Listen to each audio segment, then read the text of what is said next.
Welcome to the Lights Lounge, your weekly home for all things Las Vegas Lights FC. We'll be here every single week in 2025. You can join us here for a deeper dive into everything that happens on the pitch, including match previews and analysis alongside a new guest every single week. The Lights are riding high after 3 wins on the bounce in just 8 days and have another opportunity to keep that momentum rolling this Saturday against Colorado Springs Switchbacks FC. Alongside me today to chat this incredible run of form and preview what it will take for a win over Colorado, I have our versatile rookie defender, Jack Singer. Jack, welcome to the lounge. Thank you. Let's jump straight into it, and let's start with the USL Jägermeister Cup victory. You started that game. It was a 2-1 win over AV Alta FC here at Cashman. What was your overall thoughts on how that match went? It was a group of guys who hadn't really played together before, honestly. Yeah. So it was good, one, for everyone who doesn't get as many minutes to get on the field. But I thought we did well, like playing as a collective unit. We all wanted to work really hard for each other, and we were glad, we get a result, obviously. So yeah, I was going to ask you about that. It was really heavily rotated. Yeah. I think only Patrick Leal started both the game on Saturday in Orange County and then started again on Wednesday. So how difficult is it to build chemistry when you haven't played games? I know you can play training games and stuff, but it's just not the same. Yeah, it's not quite the same. We do train a lot together, obviously, so it kind of helps you learn some players' tendencies, but when you're in a game, it's a little bit different. But it's still just soccer at the end of the day, and you kind of figure it out. And we all have our ideas and plays of how we want to play. So we meshed decently. Yeah. Pretty tough, grind it out kind of win. Yeah. The team's gotten pretty good at that lately. What's making the team so good at grinding out wins like that? I think it's just everyone's got a desire to get a result. Mm-hmm. And so, everyone being on the same page of, not getting scored on, running till you're dead, I think really helps us get results. Playing in a couple different systems for you. Mm-hmm. You started the season playing on the right side of a back 3 against AV Alta. It was a back 4 playing right next to Turner Humphrey. You're a pretty versatile guy. You play outside back, play defensive midfield, play center back. What's your comfort in moving around, and what is it like playing in that back 3 versus playing in the back 4? The back 3, your role is a little different. You get to go forward a little bit more. You're a little bit wider in terms of cover and shifting. But it's really not crazy different. We kind of want to build the same way, defend the same way. Lots of cover for each other, making sure we're not man-man in the back. But yeah, it's just being comfortable in all positions and doing what's needed of you to try and help the team win. So yeah, absolutely. Reco Rosarena, he's going to be on Team of the Week this week. He's got 4 shutouts. The team has 5 and leads the league. What's it like as a defender playing with Reco? It's nice when you can count on him to make a save, I guess. He made a huge save in the Loudoun game, last game, that probably saved us 3 points right there. Mm-hmm. So yeah, it's nice just knowing your goalie can be called upon. Yeah, I think that's to talk about the maybe more subtle art of defending. I think people don't realize sometimes you don't want to go in for a block in certain scenarios. You just want to reduce the amount of possibilities and then trust your keeper to make a save he should make 10 times out of 10. There's a lot of times where you're in the box, you're defending, and sometimes you can't necessarily win the ball, and you just want to force the forward to do the worse or less dangerous option. And so sometimes that'll be forcing it wide, and even if they get the shot off, that's where your keeper is to hopefully make the save. Yeah, and when you have a keeper that's in form, okay, just show him to the near post, Reich will save it on the near post, and we'll be all good. Exactly. Knight Pickering scored a pretty incredible goal to win that game in the 73rd minute. What was your experience like watching that from behind? And it was awesome. Up? Knight drives me to training every morning, so that made it even better. Nice. But he just knows how to score. He'll be trotting around the game and then gets an opportunity and seems to seize it most of the time. So it's good to see him score. I was really happy for him. Knight drives you to training. I think Patrick Leal is waiting for you to finish this podcast right now. Who are the guys that you're close with off the field in the team?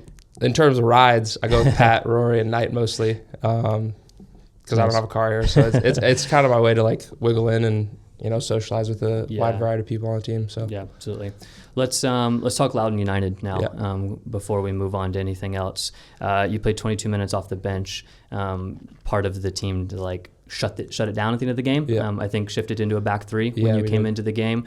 So what does Antonio tell you on the sideline as you're coming into the game? Right before I came in, he was just screaming, "Focus, focus, focus! Don't make mistakes. Focus." Mm-hmm. And yeah, that's kind of what you need at the end of the game. You have to be, locked in, ready to go.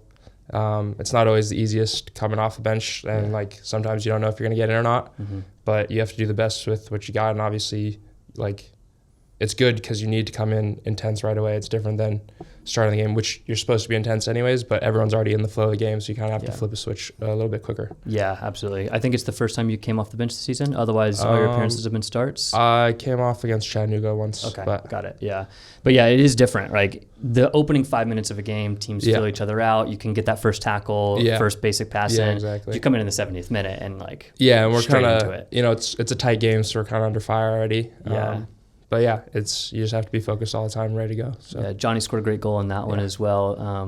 Antonio talked this week about having two good strikers that are both great finishers and pushing each other. What's it like defending Johnny in training? He can be a lot to handle sometimes. It's good to play against one of the better strikers in training, just so you're prepared for all the other ones in the league. What would you say? What would you say he's good at? Like, what gives you problems when you play against Johnny? Yeah.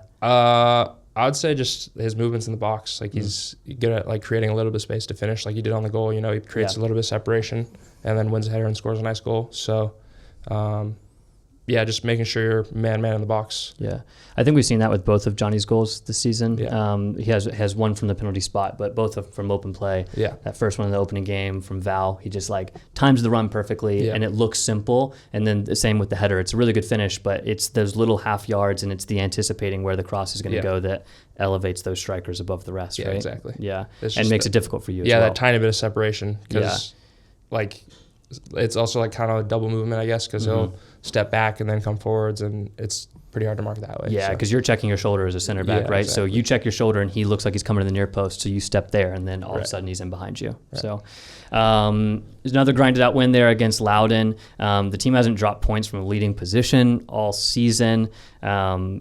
What do you see as the team needing to improve, I would say, to keep getting results like this? Well, we talk about it a good amount, just being a little bit cleaner on the ball technically. Sure. So hopefully we can, have a bit more possession and try and win games. 1-0 games are fine if we're going to win, but you'd rather not have it as tight and win more handily. Yeah. What's for you when we talk about being on the ball? For you specifically in your role in the team as a center back, what are you looking to improve or looking to do better? Are you looking to break lines in the midfield more effectively, find Johnny spun into the channel? I don't know. What are you looking for? Looking for either, like we call it banana ball, which is balls in the channel kind of to the 9 and stuff, but also just trying to break lines to feet more and switching the play.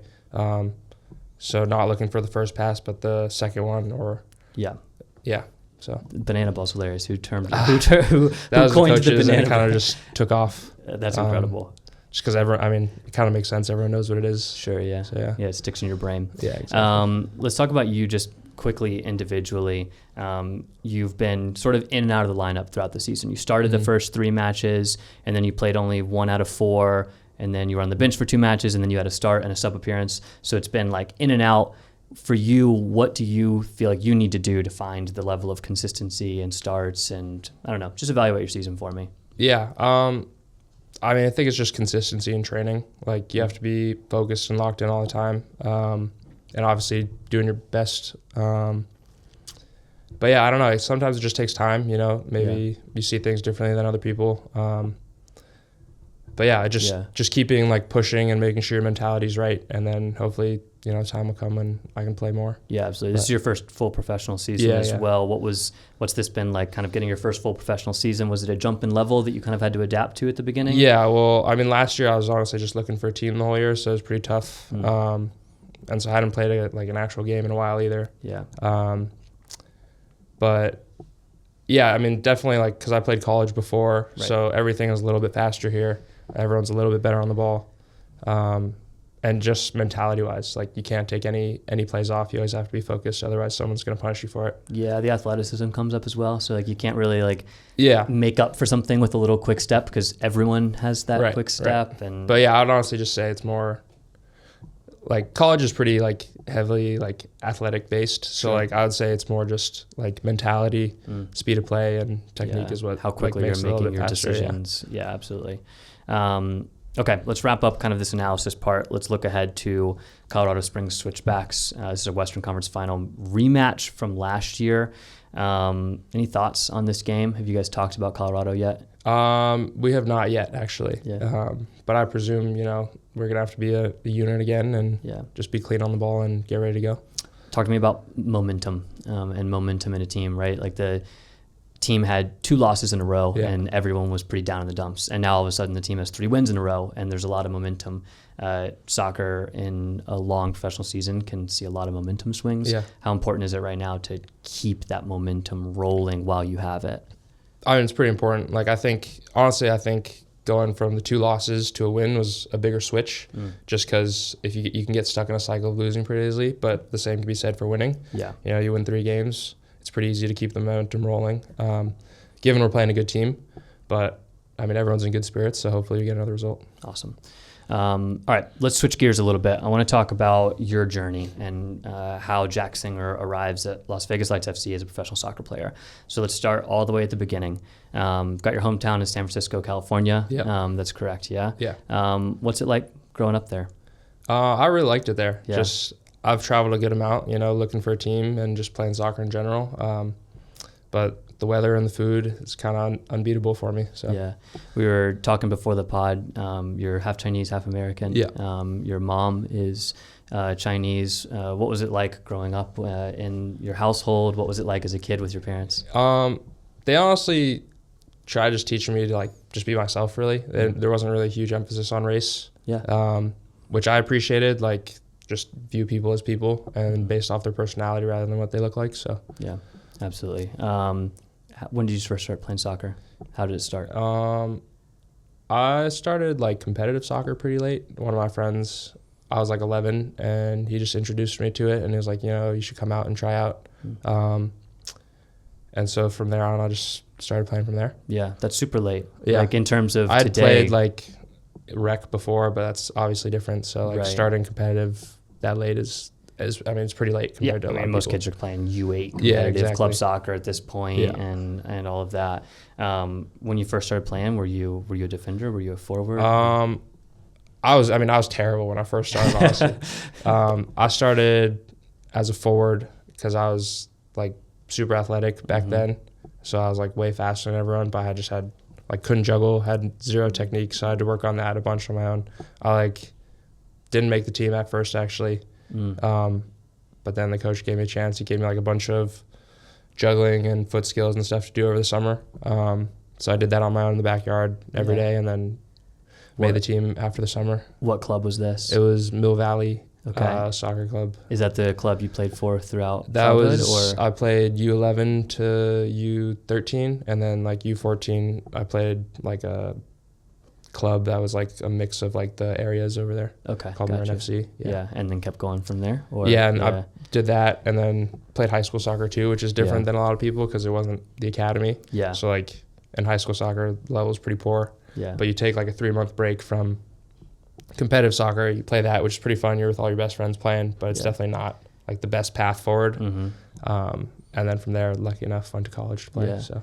Yeah, let's talk a little bit about the high school, because we've had a couple guys on the pod that have been high school soccer players. Yeah. Pinzon played high school soccer. Yeah. Johnny Rodriguez played high school soccer. Right. I played high school soccer as well before I went and played college soccer. So I look back on a lot of my high school soccer memories as the best memories I have. And you mentioned that just playing with your friends, representing a community, it's there's something a little different about it. Yeah, it's definitely different. You go back and at the time, you're trying to get to the highest level possible. Yeah. And so you definitely have different goals than some of your friends who are there just to play. So going back, you wish you could do some things a little differently, take it a little less seriously, I guess, and just enjoy it more. Yeah. But I don't know. It's awesome at the same time, playing with your best friends and yeah. Yeah, when you're in high school, it was the most important thing in the world. Yeah. Making section final or state final or whatever. That was it was the end of the world if it didn't happen. It was just so important. And I think that's part of what made it so great. It was everyone wanted it so badly.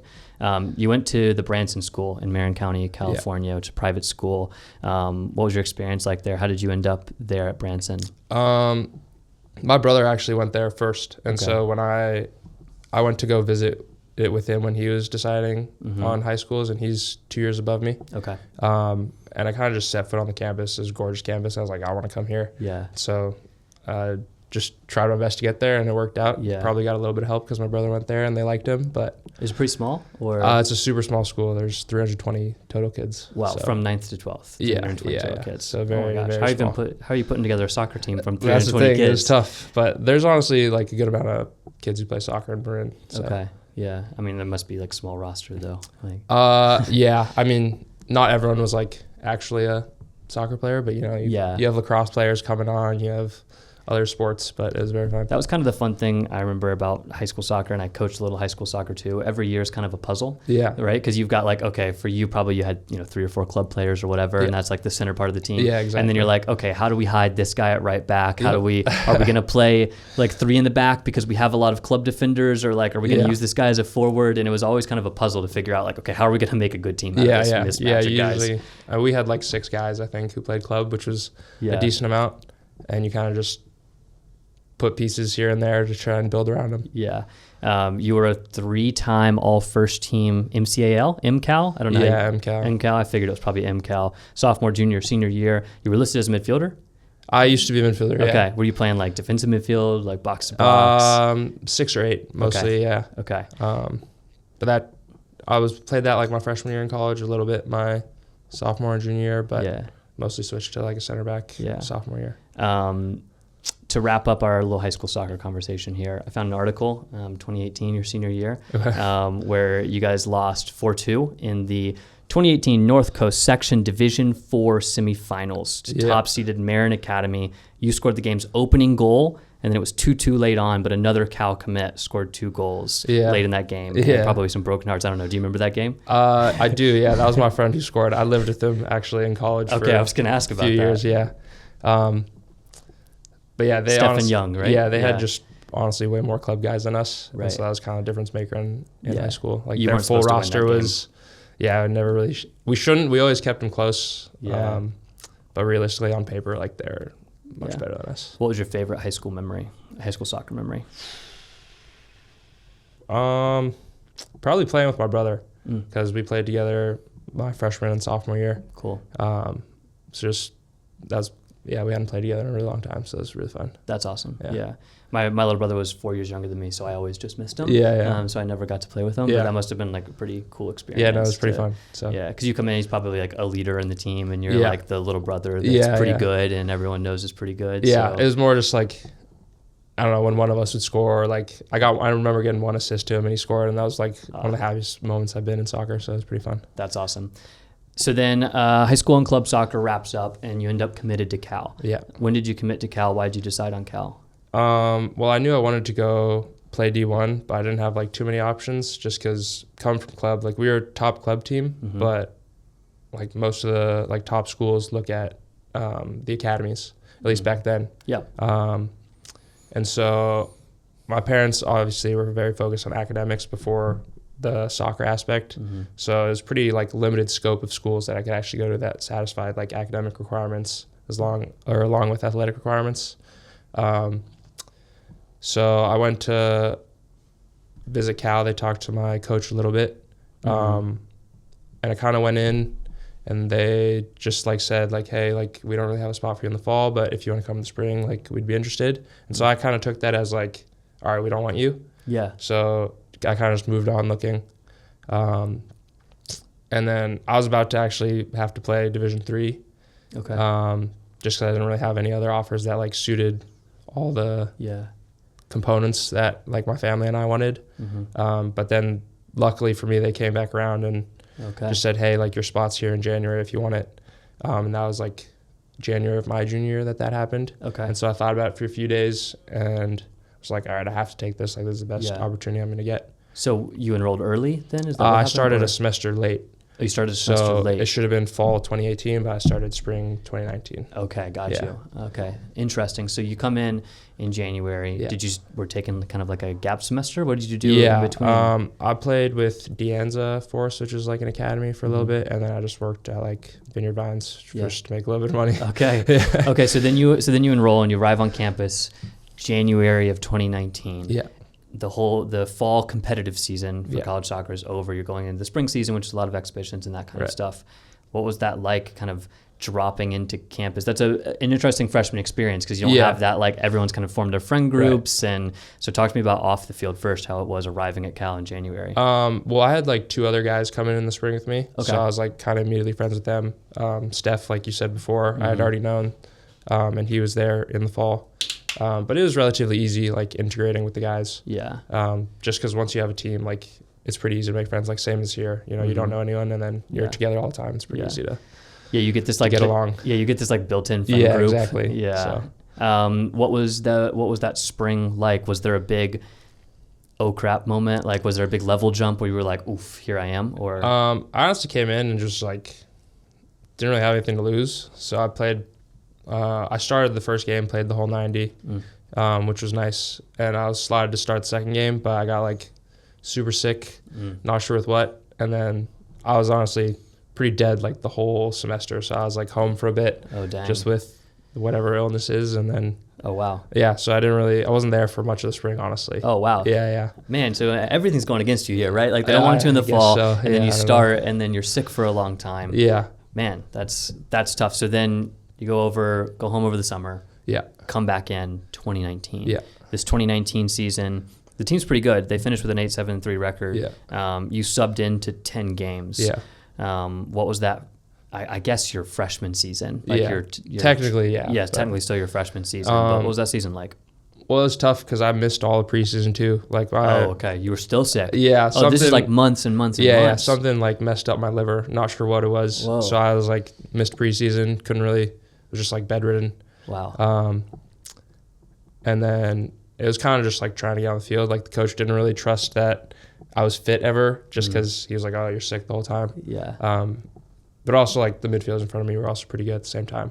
You were playing midfield at the time. Yeah. So one of them's, I think, playing pro right now for Louisville. Okay.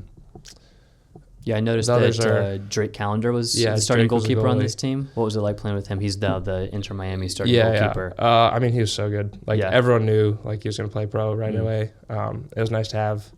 But yeah, we were surprised that it took him that long to break into a first team, honestly. Like he signed with Miami, but he was with their second team for a while. Yeah. We just thought it would happen a lot sooner, but clearly it's working out for him now. Yeah, it took him a while to break through, but now his soccer journey has gone okay. He's playing with Messi and Jordi Alba and Sergio Busquets.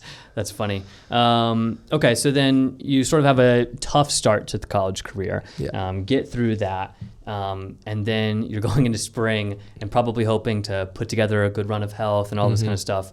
And then the pandemic hits in spring 2020. So just yet another thing. What was the pandemic experience like for you?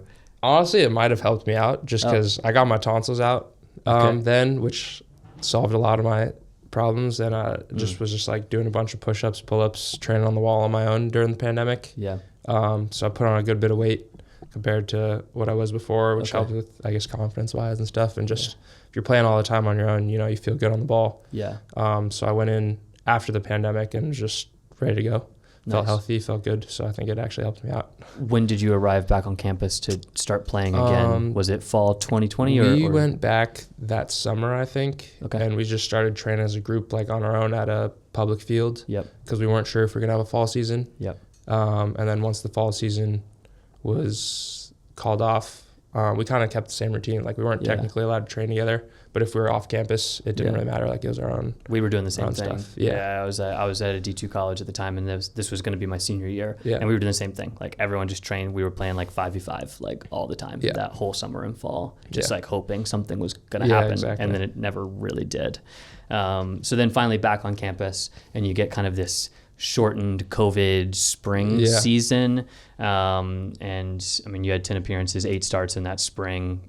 So it seems like you kind of finally took a step forward to being a full-time starter at that point. Yeah. What was that spring like? A lot of mask wearing and all that kind of stuff. Yeah, some of the rules were pretty interesting. You know, we'd have to get tested every game. We'd have to like wear a mask in the warm-up, but then which wouldn't really make sense to me because then you take it off in the game, you're sweating, pushing everyone. Yeah. But yeah, a lot of it was also just staying healthy. Like somehow, I've never had COVID somehow. Oh, knock on wood, man. Yeah, knock on wood, sure. But like my entire house got it. And like I was the only one in there who didn't get it. And we're all, probably not being the smartest, like sharing drinks and stuff like that. Sure. But I mean, you could get handed a water bottle. Like everyone's gonna do the same thing. But I think you probably paid your dues with your freshman sickness. Yeah, like, I hope. Maybe that's you just why. built up your immune system during that time. Okay, then let's go to junior and senior year. So junior and senior, you kind of like are a full-time starter for the team. Yeah. You had 15 appearances and 14 starts in both junior year and senior year. Junior year, you scored 3 goals. Senior year, no goals. You're listed on the 2022 roster as defender/midfielder/forward. Yeah. So where the hell were you on the field? Like, what were you doing over those 2 years? I mean, I started the season in the back line, and then they threw me up top for a couple games, and I like scored the first game I was up there. Yeah. And then the second one. So then I played like 2 more games up there, and then after that, I was kind of just wherever they needed me. Yeah. So I dropped in the midfield, drop in the back line. It kind of just depended what they wanted. Yeah, they didn't want to chuck you in goal for a good measure at that point. Definitely not. But yeah, I don't know. Most of the time, I'd say probably center back was my best spot. So sometimes in the middle, but I haven't played there in so long. It's very different now. Do you remember the goals you scored? Did you score any good goals or? Yeah, my 2 against UNLV were pretty nice. Kind of the same goal, but one of them was in like the first minute of the game, which was pretty cool. And then the second one was like, I think in the second half to tie the game. I'm not really sure. Maybe to go up 1. But I kind of scored the same goal, but I liked that one. Nice. The team during this time wasn't super great. You guys were having a tough time. I think you went 3-9-3 in 2021, 3-8-6 in 2022. I mean, what's it like playing for like a quote unquote losing team like that? It's hard. Really hard. Like it wasn't that like we had talent, but like some teams like you just kind of miss like some drive or like knowing how to win really. Cause like on the ball, like tactically, technically, like we were there, but sometimes it's just like there's a mental aspect where it's like it's hard to push through and win and grind out wins like we have been here. Yeah. So I think it was that, and then once you kind of get into routine, like it's like you're not really going into games expecting to win, which is hard, and it's hard to break out of it. Yeah, we talked about that earlier. Yeah. Like what you were saying, last Saturday's win was really important for the Lights because it can get really dangerous and you know that well, I guess, from time at Cal. Yeah, unfortunately. Yeah. Okay, so then your time wraps up at Cal. You, amidst everything, COVID, sickness, you do end up playing 4 full years at Cal. Yeah. And then you make the decision to go to University of Virginia to do a master's degree. You obviously probably had an extra year of eligibility because of COVID. Why did you decide to use that, and why decide to go to UVA?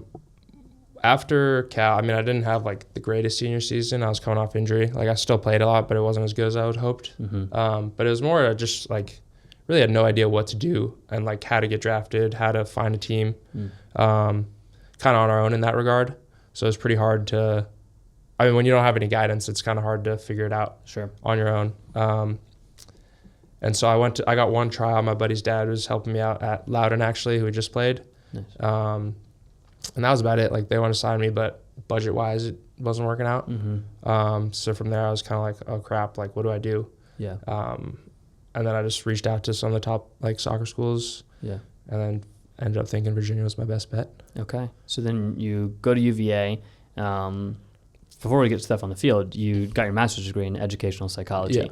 Yeah. Why educational psychology? Were you? It was honestly the only one I could finish online, and if I was going to school, I'd rather get a master's than come out with nothing or like a certificate. Sure. I feel like it's much more valuable just to throw on the resume. Yeah. And so I took all my in-person classes when I was there. I was only there for 6 months because I knew I wanted to play after, and that was my main focus there. Sure.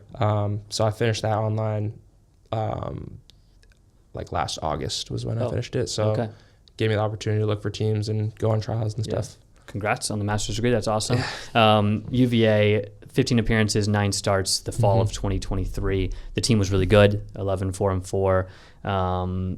Let's see, you made you were 30 minutes off the bench in the NCAA tourney and a double OT win over FIU. And then you started and played the full 90 and a 1-0 loss to Indiana. But playing in the NCAA tournament, not an experience you had before. Playing for UVA, which is a powerhouse ACC school. What was your experience like that fall?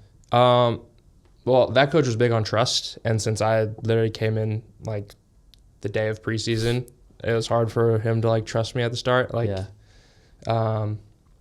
but yeah, he gave me a shot, and I started playing from there, and I was starting most of those games. I played a game like we were missing one of our other center backs, and I was like fully concussed and should not have played, but I played that game, and then once I played that, it like set me back a little bit, just because I was out for a couple weeks, and then kind of just had to wait for my chance again. Gotcha. I feel like I didn't really do anything, but just because I was out injured, then I didn't really get put back in the lineup after that. Yeah.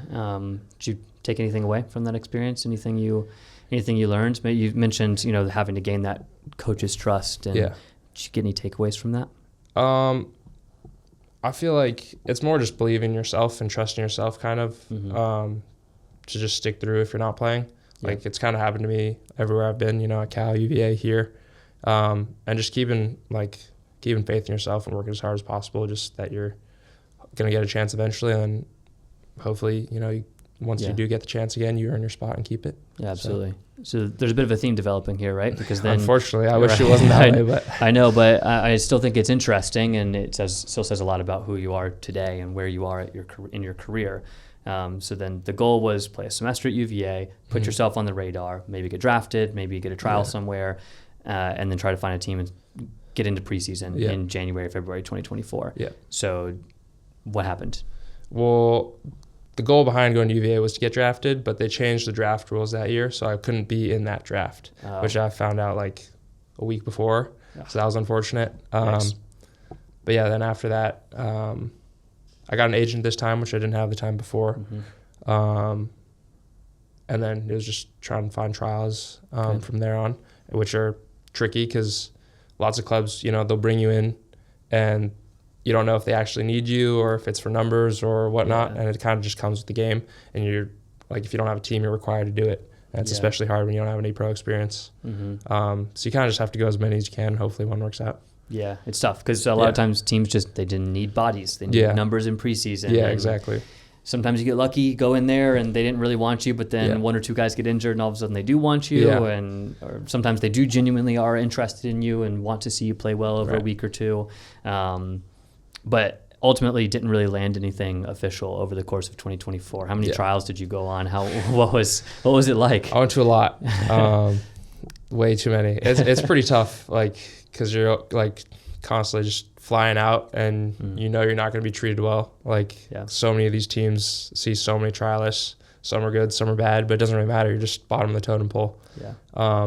You don't know anyone. You're there pretty quickly, in and out. Yeah. But yeah, you just have to do your best to leave an impression. And even if you think you're better than some of the guys who are there, or you play really well, you don't play well. Yeah. A lot of times it doesn't matter. You're there just for a number, or they just don't. You need right place, right time in a lot of aspects. So yeah. Were you doing that over the course of all of 2024? It wasn't just preseason, I did it up until right? I think my last one was in August or something. So pretty late. Yeah. But yeah, you were here at one point, weren't you? Yeah, I came here in April. I think end of April. Okay. I thought it went well, but I guess I was talking to John a little bit, and he was trying to get me in, but it didn't work out. Yeah. Luckily enough for me, he remembered me and came back around at the end of this year and signed me. So good segue, right? Very grateful for that. You come here in April, you don't get signed, so it's I'll close that chapter. That sucks. You had another trial, doesn't pan, but then 8 months later, it does pan long term. So it kind of maybe says something about the fact that regardless, you've got to keep making good impressions, and eventually one relationship will come you don't know good. What's going to happen. Yeah. So you don't know if people move, other people go places that liked you and they weren't in control necessarily. So it's always just trying to leave your best foot forward. Yeah. What was your conversation like heading into 2025 with John Leonardinelli, the sporting director here, about coming to Las Vegas on an actual contract? Yeah. I mean, I was kind of just super grateful, and I was gonna honestly take whatever he was offering just because I needed to get started. Yeah. But yeah, I mean, I was more just happy, I guess, that I actually got something concrete. Because going a year without a team, it's pretty impossible, honestly, to get picked up. Yeah. That's what some of these guys mess with me about. They're I don't know how you did it, or even trialed for that long. Yeah. So yeah, just very grateful it worked out. Awesome. What was preseason like when you arrived? Because you arrived in, honestly, for someone in your position, a pretty good situation with a new head coach in Antonio Nocerino. So everyone's starting on the same spot. You don't have to kind of battle behind the presumed starters, but it's a pretty deep center back room in terms of Elias, Malik, Nate, Turner, yourself. So there's a lot of competition there. Yeah. What was preseason like? I mean, a new coach, everyone's trying to get a feel for it. Yeah. But I think it's just the same common theme. Like, everyone's pushing as hard as they can. Everyone wants the spots. Yeah. And, yeah, like, just take your opportunity and try and run with it. Yeah, absolutely. What was there a moment in preseason or maybe early this season when you started a couple games where you went like, okay, this is going okay? Like, I mean, I was honestly pretty shocked, like, when I started the first preseason game. I think, honestly, partially is because Malik wasn't here. He was on national team duty. Yeah. But, I mean, I can't really complain at the same time. Opportunity is an opportunity. Yeah. Yeah. But, yeah, I mean, it's just trying to doing the best you can. I know I've said it a few times, but Yeah. I think that's all it is. Yeah. Career goals. Maybe that's a big question for someone that just question. signed their first professional contract, but you've put your head down and you've grinded it out through trials to get this first professional contract. Now you're here. This is kind of your foot in the door moment. What are you looking to do with your career? What are your hopes? I mean, ultimately, you want to go to MLS. I don't know how realistic it is this late, but you can always hope, you never know what can happen. But right now, this season, just starting playing every game, helping us win is the short term, and then long term, if you have a few good years, you never know. It's pretty rare, but it's still possible. So, what for you as a new professional is your target in improving yourself? Like, is there a certain aspect of your game that you're really thinking about? Like, I need to get better in this way to take a step forward. I'd say here I've really grown, like, mentally, just making sure you're focused every single play. I think coach has actually helped me with that. Just like before I go in, he's like, focus. And it's like, sometimes you hear it and don't necessarily process it, but like, you do have to be fully like checked in, like always, like body shape, every like little detail matters, which he really emphasizes. Yeah. So I think that's been a big step for me as well. And I think that's a big part of the professional game as well, is just that's what ends up separating you, is like, can you give a 7 or 8 every single game versus giving a 9 and then a 4 and then a 9 and then a 3. You know, like that's what, especially as a center back, like that's what most head coaches are looking for. They just want a center back that's going to give them 8 out of 10 every day, and they can put you in a lineup and stop thinking about it. So consistency and just like self-confidence when you play is pretty important. So absolutely. We've talked a little bit about themes and about the theme of your career, just grinding it out, doing good relationships, but kind of having had this conversation, thinking back through your high school days, your early club days, your college days, now into your professional days. Is there anything you look back on and go, that really formed me as a man or as a player? I mean, I think not playing like in the past is what really helped me, because I don't know if I would have been able to stick it out like here or even in college, when like it's pretty easy to just get down and be like, oh, like I'm not playing because of this, because of that. But just like my parents kind of instilled it into me too, like just to work hard for what you want. And like, it's pretty cliche, but I think that's just the main thing. Like you like trust in your own ability, even if other people don't. And so I'd say like your own self-confidence and belief is pretty important. And I think people can kind of take that away regardless. It's not just a professional soccer thing, right? Like that's just, sometimes your opportunity doesn't come for a while and you just have to keep plugging away. Because it's pretty easy to just like shut down and just not see the light at the end of the tunnel. Like even here now, like I don't play a handful of games and it's like, sometimes it feels like you can't do anything to change it, even if you think you're training well and whatnot. But it's good to just, have that reminder that things can change, and sometimes it's not necessarily the coach, it's on you as well. So. And then finally, living in Las Vegas. What's it been like? It's a change for sure. The weather's pretty dry, so I haven't been a huge fan of the dry weather, but not looking forward to it getting super hot. Does your family's, close enough in California? They're close. Not super close, but do they make it to games or? So they came for opening day. Awesome. They surprised me there actually, because they weren't planning on coming. Did they know you were going to start?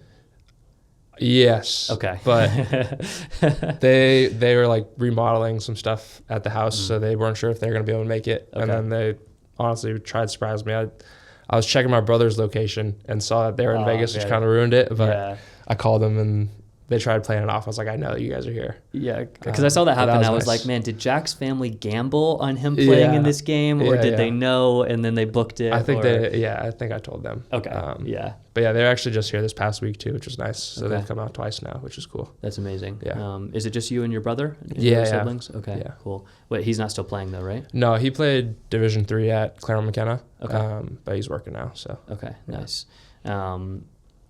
Anything else about like family, Las Vegas, your career that you think's interesting, or have we covered all the ground? I think it's pretty covered. Yeah. Well, it's awesome. It's cool that you're getting your first professional season somewhere that your family can come see you play.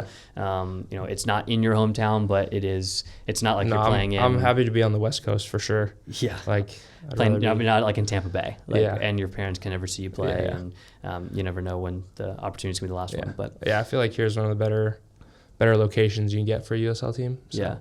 Yeah. In terms of like traveling to as well. And just city wise too. Yeah.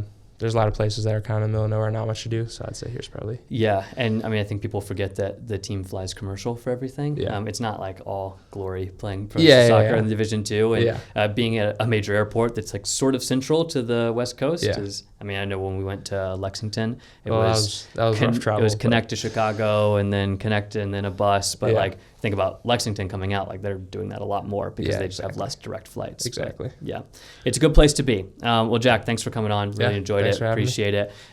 Next up, the Lights are playing at home on Saturday against Colorado Springs Switchbacks FC. It's a rematch of last year's 2024 Western Conference Final. So grab your tickets now at LasVegasLightsFC.com/tickets to see Jack and the boys in action. We'll catch you next time. It's going to fall in behind for Pizza!